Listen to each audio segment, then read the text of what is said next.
क्यों चिंता करते हो रोटी की?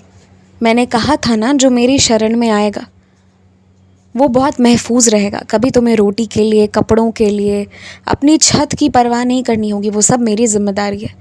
तुम्हारे घर का चूल्हा किसी न किसी रूप में जलेगा, किसी न किसी रूप में तुम सभी को जितना तुम लोग खाते हो उतना पर्याप्त मिलेगा। ये मैं तुम्हें वचन देता हूँ। इसलिए तुम चिंता मत करो, निश्चिंत रहो, अपना काम करो, दिन की शुरुआत करो। और एक बात कहूँ मैं, अगर कोई परेशानी दिख रही है तो अब उस परेशानी के बारे में मत सोचो, उससे कुछ नहीं मिलेगा।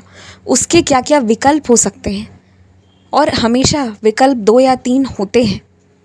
तो दूसरे तीसरे विकल्प तक भी कैसे पहुंचा जाए, इसके बारे में भी सोचो। परेशान रहने से कोई लाभ नहीं होगा। विकल्प पर काम करो तो समाधान निकल जाएगा और तुम्हारी परेशानी जड़ से खत्म हो जाएगी। जिन दुकानों पर जाकर तुम मुरब्बे और मिठाइयाँ खरीदते हो ना, वहाँ सिर्फ तुम चीनी का घोल लेकर आते हो। चीनी की एक घोल, चीनी की एक परत तुम्हें मिलती है, जिसे तुम अपने स्वास्थ्य के लिए अच्छा समझ रहे हो। ये तुम्हारी गलत फहमी है। इसीलिए अब इस तरह की मुरब्बे, मिठाइयाँ और अचार मत लेकर आओ। खुद या तो घर पर बनाओ या दुकान बदलो। थोड़ा खोजो, समझो, क्योंकि तुम इस चीज़ का गौर करो, तुम जब भी वहाँ से कुछ लेकर आते हो तुम मुझे ठीक से भोग नहीं लगा पाते, लग ही नहीं पाती। अगर ये बार बार हो रही है तो ये संकेत है तुम्हारे लिए। तुम्हें समझना चाहिए था कि कुछ तो थाली में ऐसी चीज़ है जिसके वजह से ठीक से भोग नहीं लग पा रही है।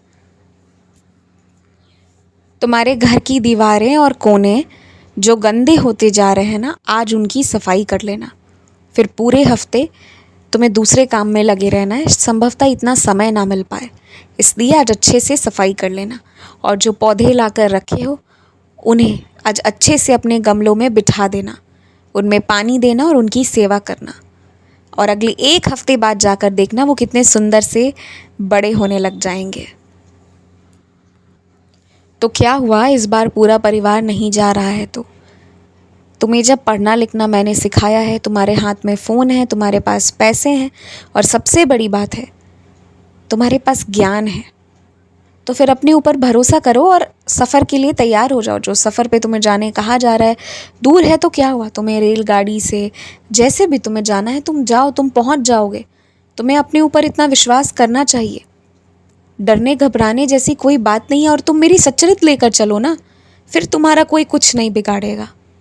और पूरी यात्रा में बस इतना ही ये रखना ध्यान कि ज़्यादा तुमने किसी से बात नहीं करना है, अपनी बातें किसी को बतानी नहीं है, ज़्यादा किसी का कुछ लेना देना नहीं है, कुछ खाना पीना नहीं है, शांत रहना है, शांति से बस जाना है, अच्छे से यात्रा करनी है। तो भरोसा रख कर चलो, अपने ऊपर इतना भरोसा करो। आज के युग में जब तुम्हारे घर वाले भी तुम्हारा साथ दे रहे हैं, तुम्हें आगे बढ़ाना चाह रहे हैं, तो तुम पाँव पीछे क्यों खींच रहे हो?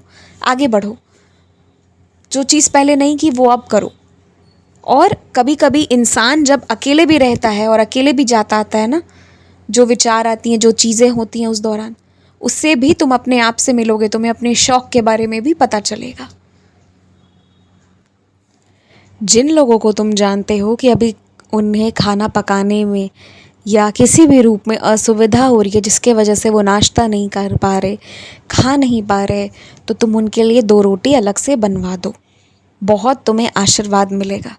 इस वक्त ज़रूरत है तुम्हारे मदद की, तो मदद कर दो। खूब खुश रहो, मुस्कुराते रहो, और आज का दिन मुस्कुराकर शुरू करो। आज के दिन आराम भी करना है, परिवार के साथ समय भी व्यतीत करना है, और तुम्हें मंदिर भी आना है।